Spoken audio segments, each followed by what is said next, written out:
What's going on, everybody? Welcome to today's video. Reacting to Amazon's cheapest guitar effects. Is it any good? Vave Tank G by the Studio Rats.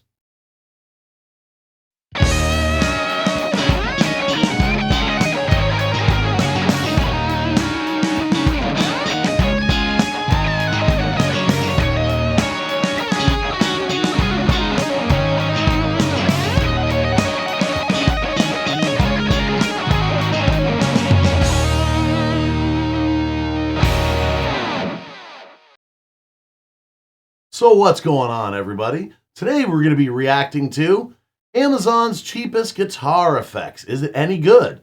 Vave Tank G by the Studio Rats. Now, the reason I'm reacting to this is because there's actually a few comments on a couple of my videos about this, saying that this is actually not only a modeler, but a profiler. It does profiling for about $50 or $60. It's even cheaper than the Tone X1. It's $50 or $60, and it's a profiler. So let's check this out. And as always, if you have not subscribed to the Studio Rats already, go ahead and give them a sub. I've put a link for the original video in the description. Go and click on that and give the original video a like. And on this video, my video, leave a comment on what you'd like to see me react to next. And let's get to it.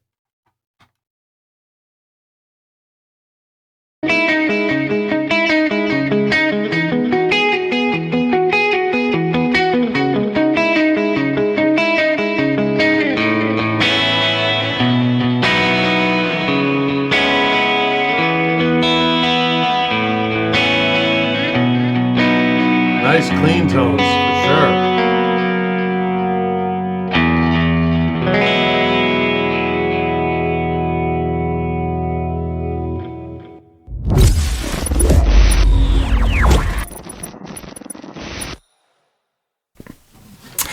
Hi, I'm Paul from the Studio Rats, and today I'm joined again by Lee. Hi, everyone. So Lee, what have you brought over now? I'm not quite sure how you say it. Vave? Q Vave? Right, so this is the updated version of the cheapest. I'm calling it the Vave Tank G. That's what I'm calling it until somebody that knows corrects me. The Vave Tank G. Effects unit that you can buy on Amazon or any of the Online shopping sites here. You know what we're talking about. Yeah, that was called the Cube Baby. Right. And it was a little unit with just 3 buttons on it. It had amp modelling and IR loading and delay, and that was about it. So this is the upgraded version. This is version number 2. But Right. they called this one the Tank G. Tank G. Well, I remember you bringing over the first version of this, and I was thinking, I'm going to hate this thing. And it was all right, wasn't it? It was a good little unit. Have you still got that? I have. A little Have you? fly rig. Looks like a little fly rig to me. Well, what's the difference with this? So this one is, this one's got an XLR out. Yeah. It's also got a built-in battery. Right. So you just charge it up. You get a cable in the box. It's got USB-C on the back. Right. So you just plug it into any USB outlet and it charges up the battery, which is inside. And the battery apparently is good for 12 hours. Enough for a gig? Absolutely. I've got no real-world experience of that. I mean, I did gig with it, but it was only 1 gig. So it lasted that no problem. And now we're using it today. So if it goes flat today, we know it's nowhere near 12 hours. Well, that'll be part of the test. Yeah, it's got a few more effects in it than the old Cube Baby had. This one has got chorus, phaser, and tremolo. And the main reason I wanted to check this out, and I really do hope they go over it, is because this is not only a modeler, but a profiler. It can actually do profiling. And at that price, it's just crazy. Yeah, like I said, it looks like the typical Sans Amp fly rigs. You know, a lot of them are doing the fly rigs. You know, you're doing a gig that has just in-ears, you're flying somewhere, you get just your gig bag with 1 guitar and the overhead. You slide one of those little things right into the front of the gig bag, your in-ears, there you go, there's your rig. XLR right out to front of the house. bang. Especially since you can technically bring your own amp with you with that. You can run a profile of your favorite tube amp or even solid state amp if you'd like, and put it in there and bring it with you. What a world. Wow, what a world for us guitar players these days.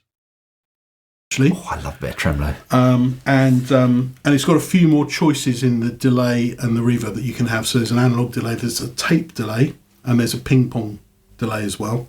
Or a dual delay, I think they call it. Okay, yeah, because it's mono, isn't it? Yeah, it doesn't ping pong side to side, but it kind of repeats itself in a mono kind of way. Yeah. And then reverbs, you've got hall, room, and spring. Okay. So you did a gig with this? I did, yeah. So you've got some sort of presets set up? Yep. Should we hear the presets? Yeah, sure. So it's on, I've set up 4 main presets for a gig. So first one is just a straight head clean. I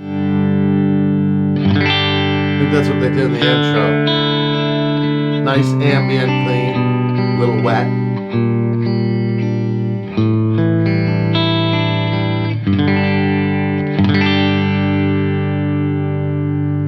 It feels pretty good.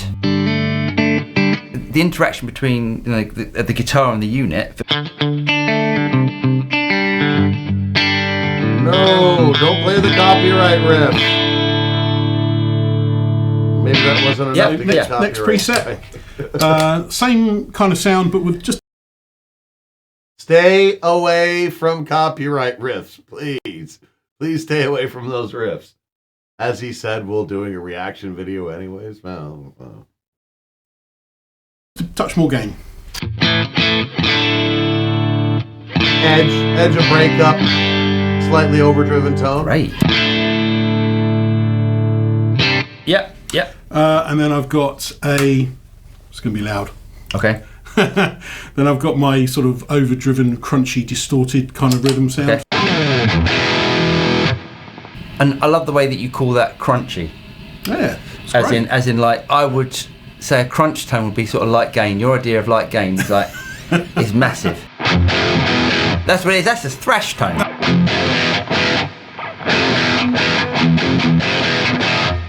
Nice. That's Playing copyright riff. Something. Right. There is a noise gate in here, but I didn't actually go a bundle on the noise gate. I wouldn't worry about the noise. But the noise gate... I like a bit of noise. Just flick it into...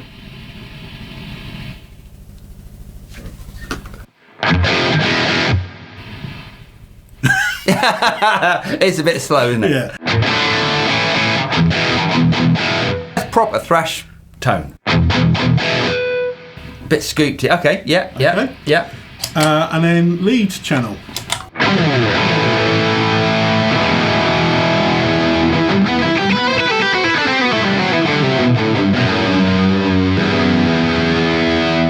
A little soupçon of delay on there. Nice. Probably too much of that for your taste as well. That's all right. It's all. Too much gain, too much delay. But it's pretty good. Like, tone-wise, it's got a varied amount of tones in it, and well, let's go back to a clean tone. Yep. Let's go back to a clean tone. Let's see what we can do with it. Yep. To. It seems like it definitely has some versatility to it, but if that's just actually, a few of the stock amps that they have in there and stock effects, ain't nothing sound wrong with that to me. Those delays and verbs and, all those ambient effects sounded just fine. The overdriven tones and the amps sounded really good to me, but I want them to get into the capturing. Yes. Well, to try and sort of make it into what I would normally go for. Mm-hmm. Which is probably not for everyone's taste. But can I have a bit of reverb on that? Yeah, sure.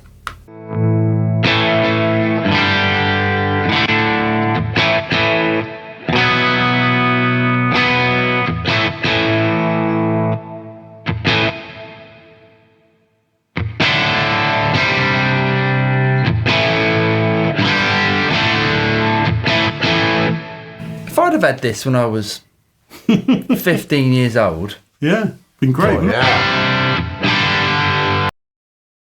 Even though he is playing a telly, tone-wise, minus all the delay, verb, all the ambient effects that he's got in there, just the gain staging, it actually sounds like Angus Young playing through his SG and a wall of Marshalls. Take away the all the ambient effects, kind of has that, even though it is a Telecaster that looks like it doesn't have a humbucker in the bridge. It's hard to tell. We'll find out in a few if we can actually get a decent shot of it. But yeah, I'm really impressed with the stock sounds. And it's like $50 or $60. That is a good little fly rig.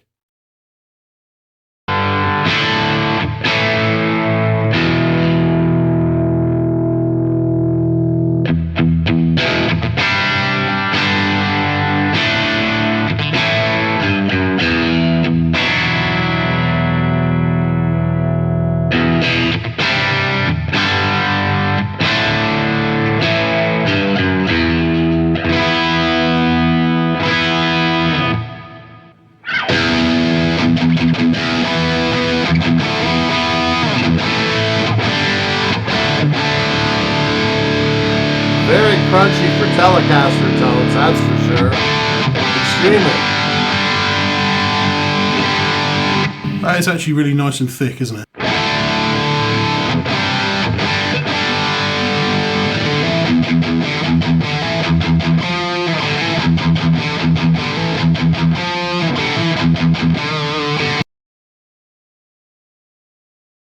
Yeah, you can do hard rock and metal on a Tele.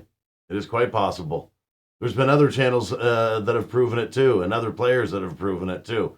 Even on a standard Tele that does not have a humbucker in the neck and or the bridge at all. Yes, that is a straight up classical Tele with the Tele bridge and the Tele neck pickup, no humbucker anywhere.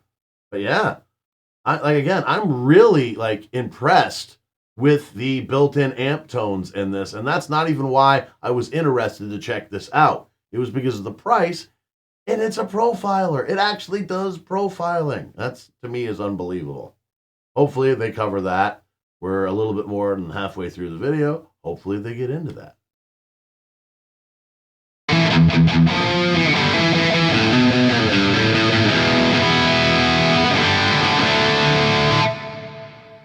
Actually, you make everything sound good. That's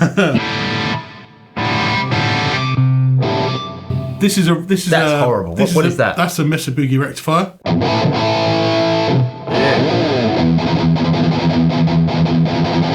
That sounds nothing like a rectifier. Do you know what I think they do? They just go, right, what amps are there?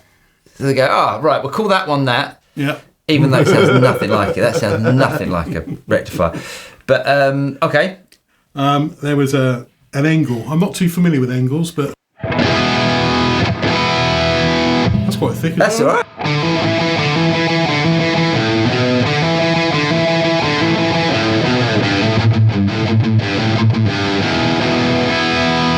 It's thick, isn't it? It's almost like it's too thick. Yeah. Yeah, go.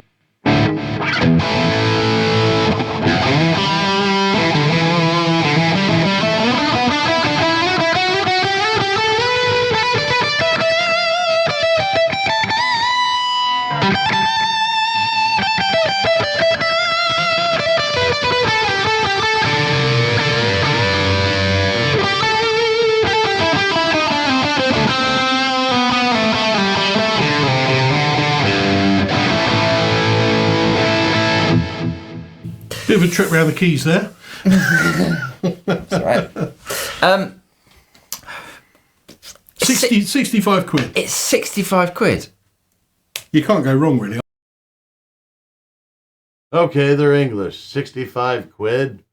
Maybe that's a little bit more expensive in US because from what I recall, English currency is worth more than US currency, and I know for a fact US currency is worth more than Canadian currency.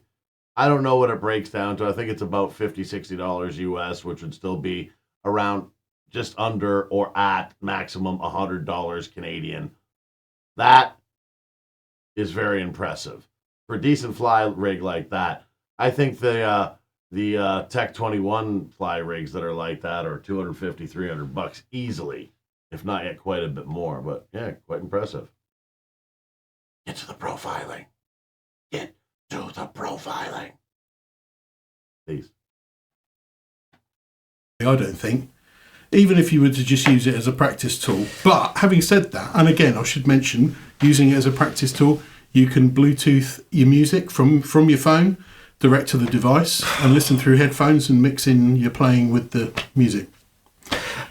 I mean, I think it's a great thing to stick in your gig bag, and if all else fails, you've got that. Yeah, definitely. I think it's better than that. I think I'm playing it down a little bit. I think it sounds really good and it feels good. Does it feel as good as a Cortex, Axe Effects, that sort of stuff? Of course it doesn't. No. Does it feel as good as... Sounds good, though. A pod or a £300, £350 effects unit, without a doubt. Wow. Great. What about if you were really stuck and you had a recording deadline to meet and this was the only thing you had? You make it work. I mean, it's a classic thing, isn't it? Would the punters be able to tell the difference? Yeah. All day long, you could make it work. You could get a workable tone out of that. And I don't want to be one of those fix it up and post, but as long as you got decent takes, and if you're doing hard rock stuff, of course you want to do doubles to maybe even quad tracking everything to make it nice and fat. You could absolutely get a workable tone out of that. Absolutely. Let's not forget, there was a video that I watched a little while ago of a session guitar player in a home studio that didn't look much better than mine at all, that used a $99 Squire Strat to record a guitar track for a Justin Bieber song that was a #1 hit. It's not always about the gear. Work with what you got, make it sound good, make some good music. Probably not. It's not the most. It isn't like plugging into an amp or an expensive. Modeler. You can make it work. Yeah, like a really good modeler, but it's good. It's good. It's good for the money. I mean, that is for £65. Because the USB on the back, as well as that being the charging port, it's an interface as well. So you can plug it directly into your computer and record with it. Every modeler. That's crazy, isn't it? So these. Every single modeler, profiler thing that you plug your guitar into these days now too is also a recording interface, especially the multi-effects unit. So yeah, that way you can record yourself playing guitar directly into whatever DAW that you want to use. Yeah, that's one thing that's become a standard for everything. I guess it just makes sense because you got to charge it somehow, and you charge it via USB, and you use that same USB cable to connect to your computer to be able to use the software editors if that particular device has a software editor. So it just makes sense that way that you've got it for the ability to use it as a recording interface too. I never use any of my other things as a recording interface. I actually have a legitimate recording interface. Wait a minute, that's not true. When I do my live looping, I use my Boss RC600 as the recording interface because everything goes into there. But yeah, so I guess there is multiple interfaces and multiple uses depending on what you're using. So yeah, everything is the one size fits all. Or as an old friend of mine, Jamie, used to say, one size fits none. These are like all the extra things that from the old sort of version 1 that they've added to this now. So it's almost like, a complete, I know it's not a high quality one-stop shop, but it is a one-stop shop in terms of XLR out, battery powered, all the main effects covered, all the main amp tones covered, audio interface. Ridiculous. And the build quality is incredible. It's aluminium, and it's brushed aluminium as well. So it's nice and it looks nice and it feels nice in the hand. For all of us out here in Canada and the United States, what he was saying was it's aluminum. Yes, when I'm not correcting the way the English say it. It's not like they invented the language or anything. No, but just for some of what did he say? What did he say? Aluminum. That's what he said. And no, I'm not ripping on them. I'm not trying to do anything like that. I just know I used to be the same way sometimes. You know, you watch like a comedy series that's on the BBC and everybody in the audience is laughing. It's like, what did they say was funny? I don't get it. The slang. It's got quite a weight to it. I guess that's the battery. Yeah. But, you know, it is proper sturdy. You know, the foot switches are proper. The jacks on the back, they're not plastic, they're metal. Yeah. You know, it's quality is the real important. deal. There you go. So if you got something out of this video, don't forget to like and subscribe. Click on the bell button and you'll be notified of any future video that comes out from the Studio Rats. I'm Paul. I'm Lee. And we'll see you next time.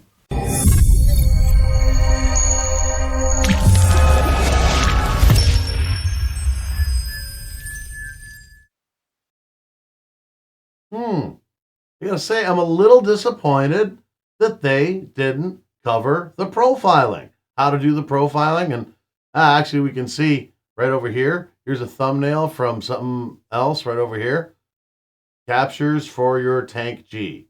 So I didn't just hear it from an unreliable source somewhere. I had multiple viewers on other videos tell me about it. So it is possible. I just didn't pick the right video that had that in particular. Sorry about that. But still, that was a pretty good overview of a lot of the stock sounds and everything they had in there. Okay, once again, that was reacting to Amazon's cheapest guitar effects. Is it any good? Vave Tank G by the Studio Rats. As always, if you have not already subscribed to the Studio Rats, go and give them a sub. I put the original link for the original video in the description of my video down here down below. Please click on that and give them a like as well on the original video. And on my video, this video, leave a comment below on what you'd like to see me react to next. Thanks for checking out this video. If you like what you saw, please subscribe, click the notification bell, like, comment, and share. It doesn't cost a thing and would really help out the channel. Also, please subscribe to my other channel, GK Mac Music, for some live looping live streams with a side of jackassery, some original music, and some short content, also with a side of jackassery. If you'd like to help out the channel financially, you can buy some merch at the merch store, or you can become a channel member. As always, everyone, thanks so much for your continued support. Do what makes you happy.